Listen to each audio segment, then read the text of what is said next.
Welcome to Connect It with Kim. I'm Kim McDonald, connecting you to the stories of the change agents of our world. You change, they change.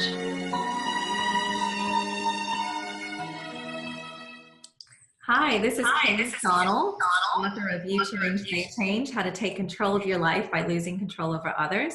And I am here today with Natalie Matyashenko.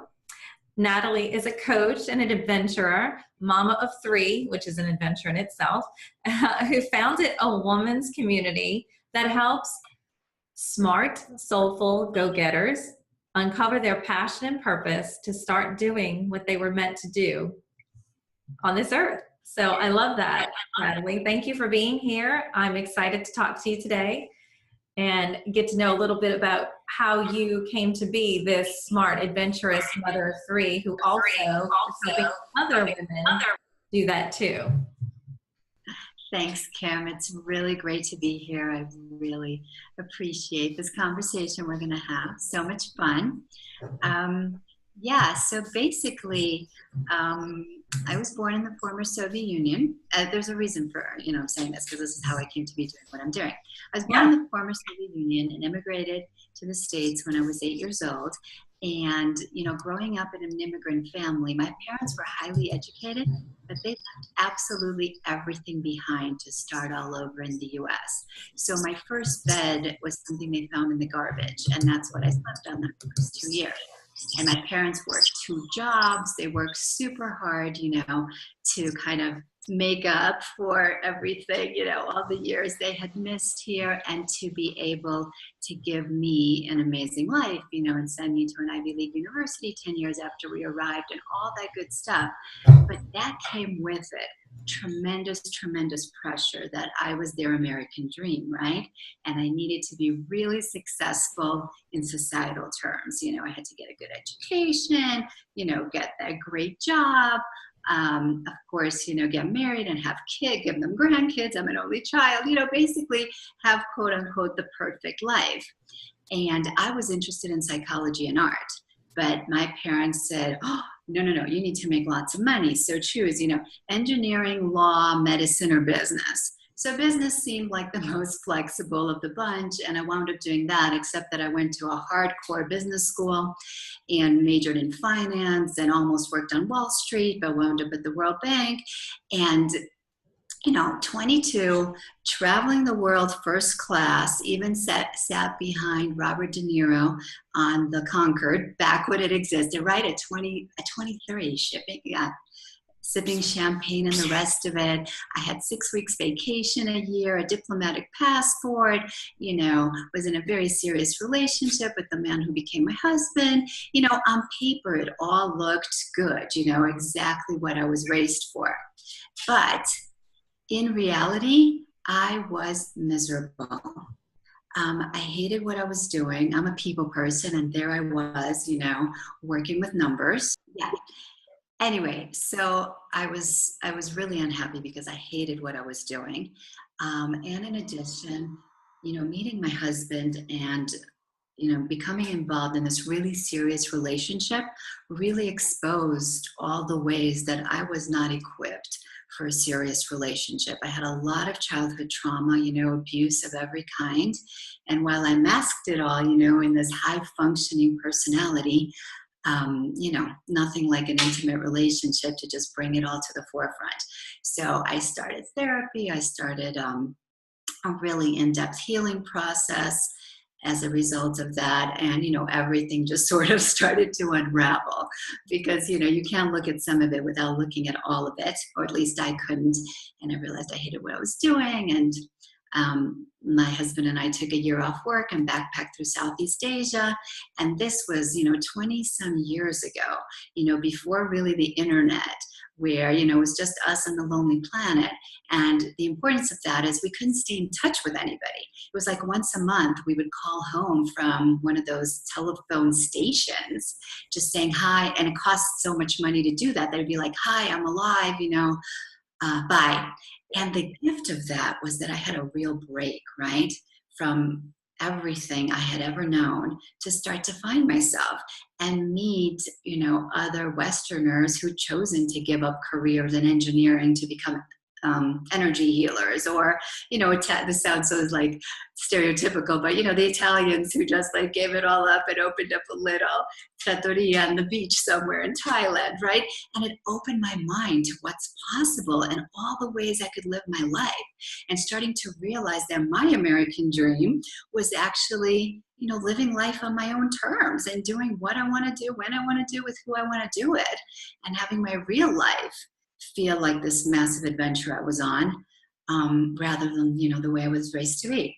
So anyway, that's basically how I came to be doing what I was doing. I came back from that trip, stayed at the World Bank for a couple of years to pay off some, student loans and kind of get my act together. And then I quit, thinking I wanted to be a therapist, started studying in a psychology doctorate program, and soon thereafter really realized, heard of this thing called coaching. This was 17, 18 years ago, when everyone said, "What, you're a personal trainer?" And I was like, no, but it really brought together my love of psychology and personal growth with my very results-oriented nature. And while I started out doing more business coaching, because that's where I was coming from, people around me started asking me, like, wow, how did you make this transition? How did you leave that whole world of, what was expected of you? Because it was not easy, and start doing your own thing. And so I started first just helping people I knew, which turned into courses, and turned into individual coaching and my Passion and Purpose Life course, and basically sort of took off from there. So that's the story. It sounds like, your own struggle led you to your strength and led you to help others with that same internal struggle of, how do I become what I want to be, and stop listening to the voice of the past of what they wanted me to be. And as you and I both know as coaches, you can't be anyone else's everything. If they're looking to you to make them happy, even if you became everything that they wanted you to be, was that really going to help them be happy in life? Probably not. So letting go of that was a huge undertaking for a young person who had been brought up that way and who had, been kind of formed to be that way. So leading that change in your own life can help you lead others to that same change. So how do you find that your husband empowered you and helped you?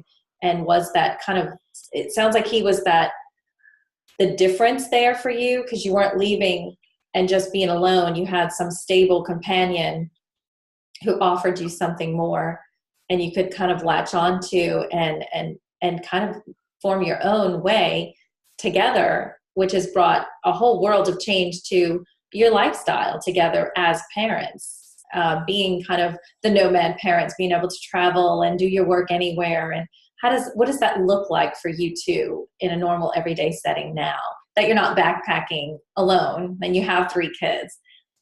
Yeah. Well, I think it's important to kind of point out, because there's so many, there's kind of a few questions in what you just said, when I made the change, he was now my husband. We were living together. We were in a serious relationship, and he was fundamental to that shift, because he was the first person I encountered in my life. Like, we had a real soul level connection from the moment we met. And he was the first person who actually validated my experience and my reality. He was actually the first person who saw behind the facade and said, "You look like you have it all together, but you're really miserable," and he really supported me in this whole process of, going to therapy and healing. And he embarked on his own healing and therapy journey as part of it. And so there was this sense of like, I'm not alone. And I think that's key. And it's so key for anybody undertaking that process. I mean, that's why coaching works or therapy works, at least you have, that support. Of course, if you have it in your bigger family, even better. So that when my parents, would call me freaking out about, that I'm crazy and, what the hell am I thinking? And how could I walk away from this amazing job to run a program for homeless women? Because that was my first job on the psychology path. I had him to say, it's okay, you're following your dreams. So it's huge and it's really important. And to kind of answer your second question of how do we kind of make it work, to be honest, it hasn't been easy, because while my husband likes to travel, He's much more of a homebody. He's much more conventional, if you will. He's really big into having a stable environment and providing the kids with a stable environment. I'm much more of the, put on your backpack and go have an adventure. I'm the one that does the mother-daughter trips to the Amazon. He likes like his hotel with the air conditioning, and we're really actually different in that way. And there were many years of struggle, especially when the kids were younger. Because since I came from such a dysfunctional family, and his at the time seemed, so much more functional, I kind of felt like he would know more how to be a better parent than I did. And so I gave away a lot of my power as a mom. And, because, he thought the kids, and he's also much more structured in general, he's super punctual and everything is like this, whereas I'm more free-spirited. So bedtime had to be every night, at 7:30, and bath time, for the kids every night at 7:15. And it was stifling for me and my personality, but I gave my power away to him because I assumed he knew better. And so for about a decade in my 30s, we did, a much more conventional parenting thing in the US, where I was working part-time with my business, but I was making homemade baby food, nursing my babies forever, sticking to that rigid schedule because that's what you're supposed to do, while, he was building his career and traveling the world. And it was only, I would say, my late 30s, which I credit to the perimenopausal hormones starting to shift. Thank God for those. That all of a sudden I was like, hell no. I was pregnant with our youngest daughter. I was 38 years old. I was pregnant with our third daughter. I had just started interviewing like 80 people who have made major life changes to follow their passion and purpose, because I was going to write a book based on this. And I was doing it throughout my pregnancy. And what I got from all those interviews was I didn't want to be living in cold Massachusetts writing about other people following their passion and purpose. I wanted to live mine. And come hell or high water, it was going to happen. It didn't matter if I had a baby, and the renegotiation began, right? And I like that word. And it took me 3 kids to really own my power as a mom and say, you know what, there's a gazillion ways to parent. So we need to make this work. So we're not so much global nomads as we moved to South America, to Colombia, where the kids can attend an international school, and they have the stability of schools and all the rest of it. But the school has a wonderful schedule where there's basically a break, like every 2 months. They get lots of time off. So every break, we travel. We've traveled all over South America, to India, New Zealand, all over the world.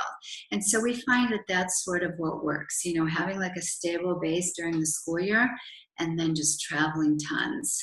Yeah. As a family. So you found a way to honor your needs, to explore and be more loose, and still honor his need to be grounded and stable. And I do think that, it sounds like your husband and my husband are a lot more alike, and you and I are a lot alike. And I would say a lot of women feel this.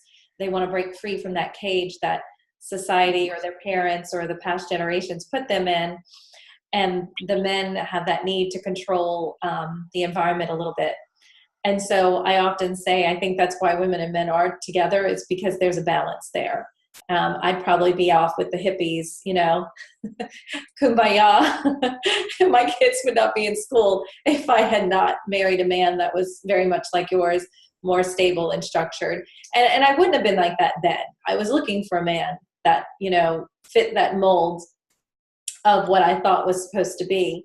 And so it's definitely by no fault of either of ours that we're not those people anymore. After 27 years of marriage, you definitely change and grow.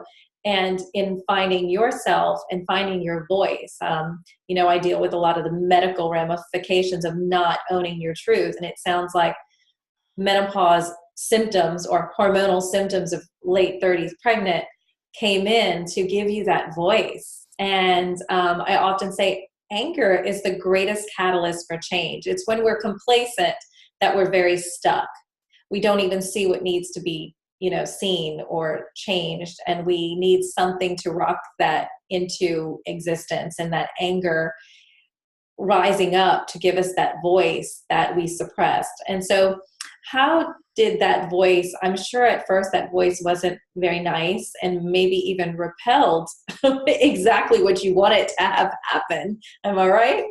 So how did you look inward, or did you look inward and try and change that voice and let go of outcomes and just say, I'm going to own my truth and lead these children and my family into what I think is more balanced and less structured? Yeah, well, to be honest, it's still a work in progress because I was raised in a family where the only really permitted and expressed emotion on everyone's side was anger. Hmm.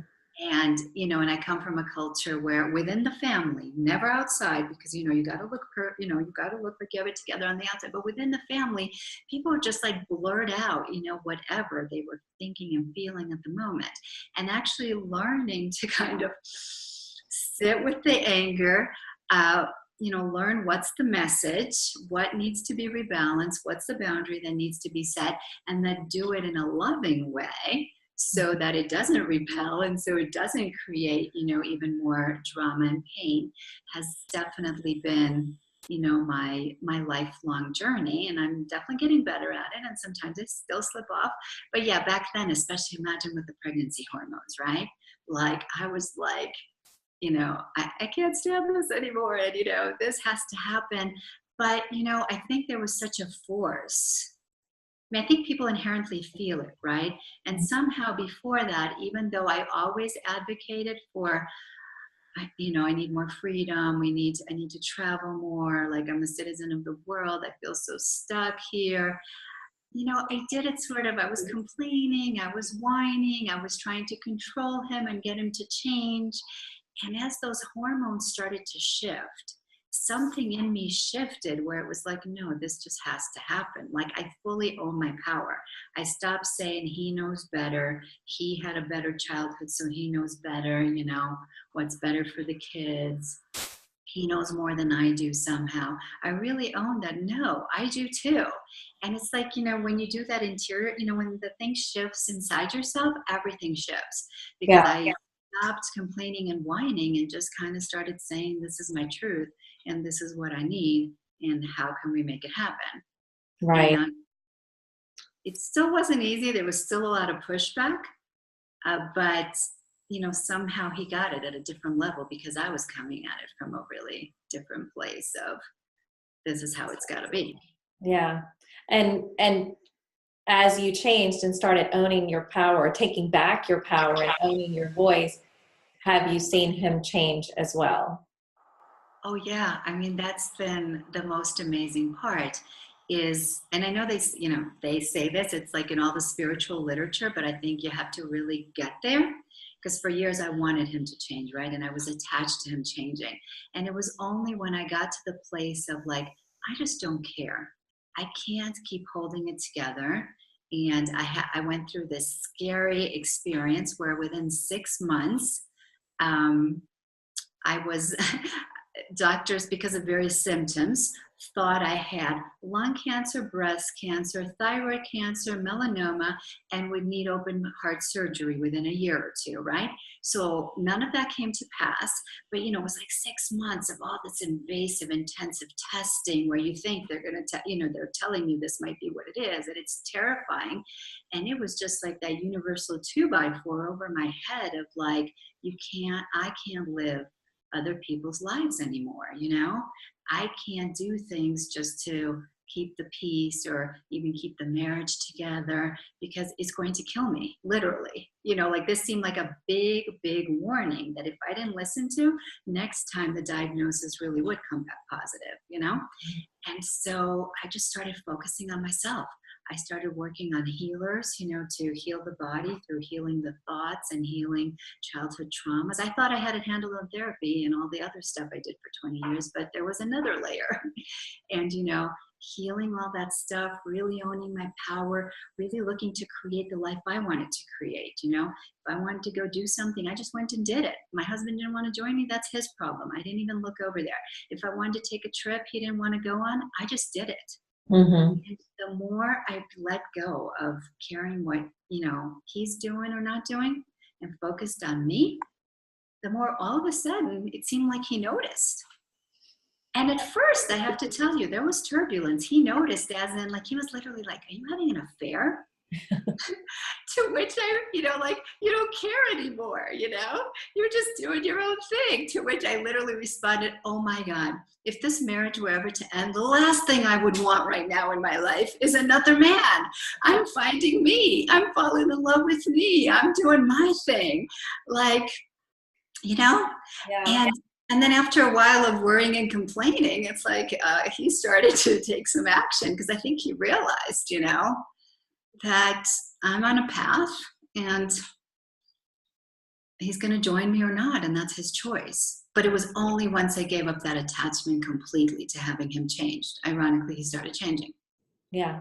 And that's beautiful. I'm so glad you shared that, because that's really the message in all of this, in my book and what I teach others is, sickness will come in, dis-ease in any form will come in to cause you to take action, whether it's, hormonal symptoms of anger or true suppressed feelings finally bubbling up to the surface. You can even get to where you're just your soul's path is not being led, and you're being led by others' opinions, thoughts, or what you think they want. It's not even their fault anymore. It's just your total people pleasing or need to have things a certain way, and they're not. So it's making you sick inside, to drive the change. And the biggest thing is to let go of anyone else and just be.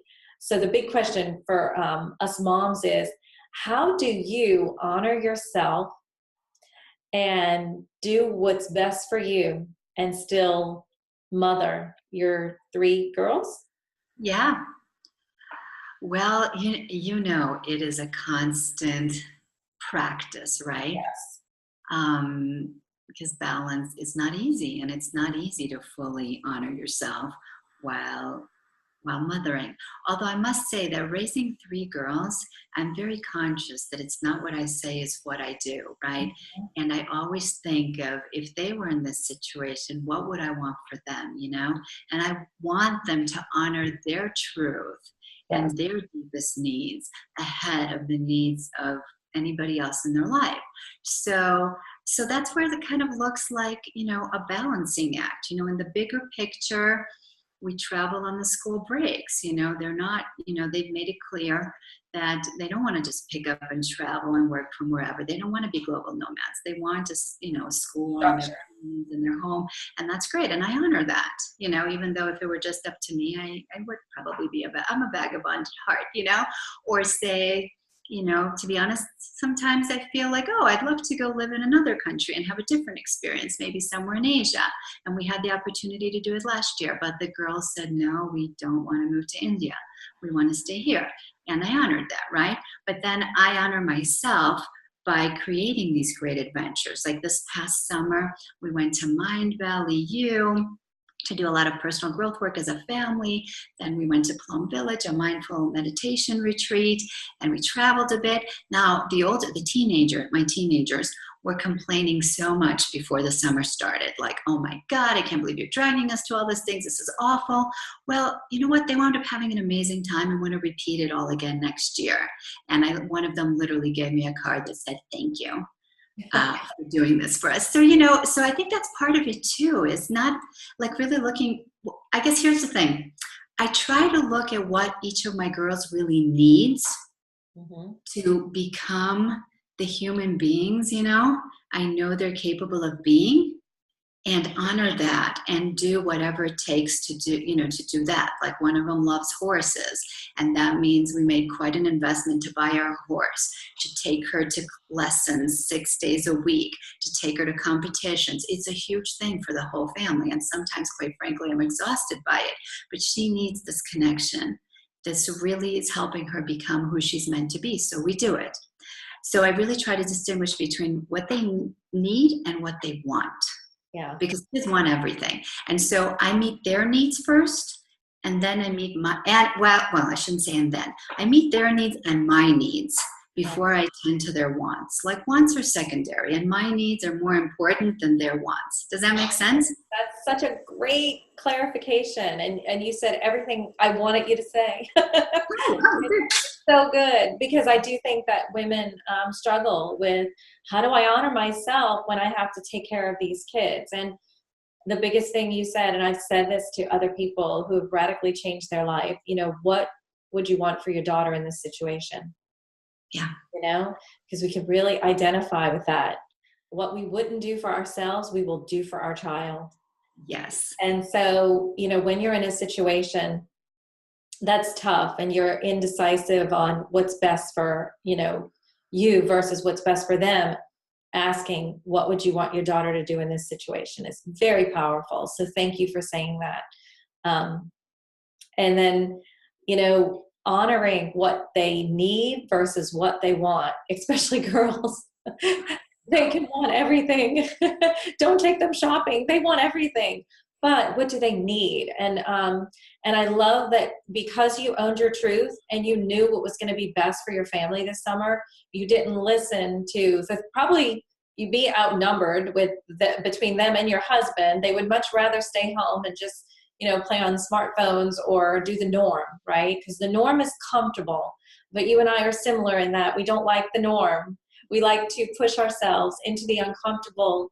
That truly opens us up to be inspired and driven and have these growth opportunities. And I know that my family has a huge growth opportunity from attending Mindvalley U, which is where we met. And I appreciate that what you just said so resonates with me, because I was kind of the lone wolf. I didn't ask for permission. I just said, I'm booking this.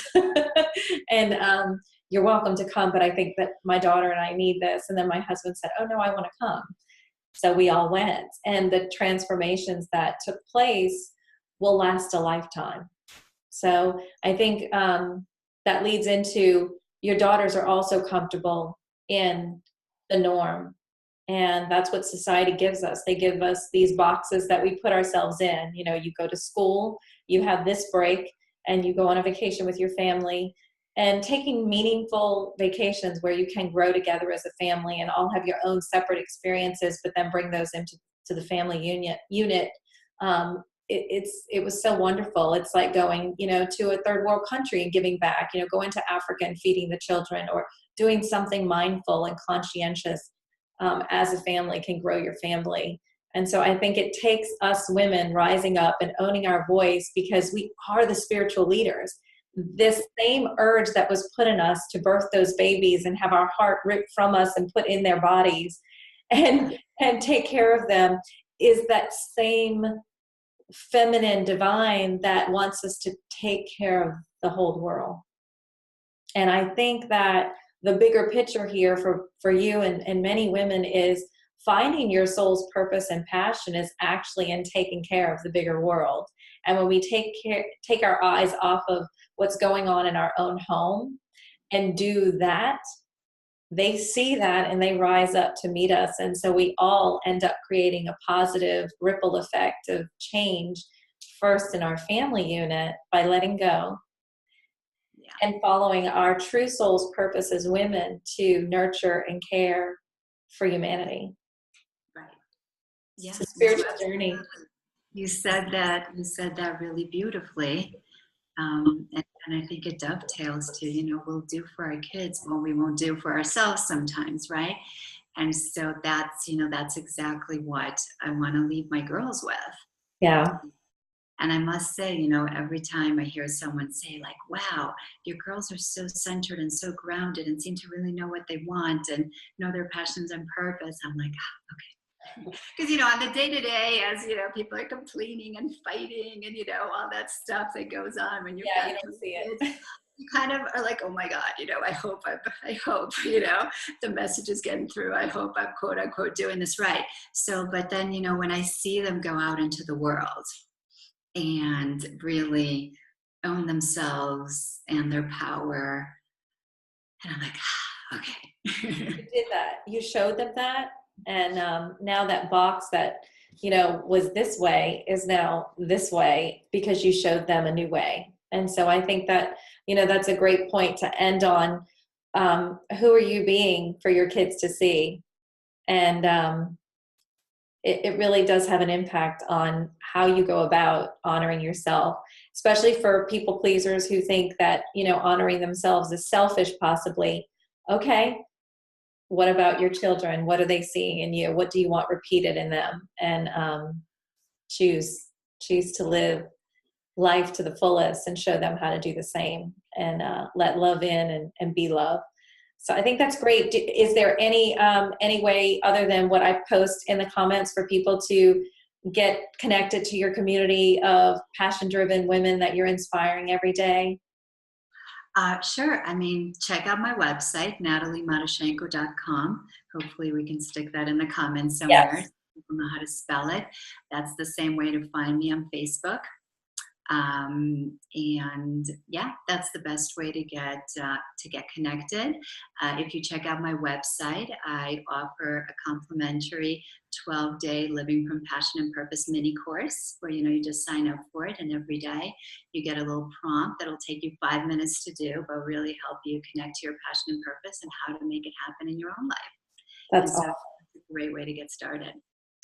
Well, that is awesome. I will definitely post that information for people to connect with you and find their purpose and passion and start living life to the fullest and showing their children, if they have them, how to do the same. I think it's so important.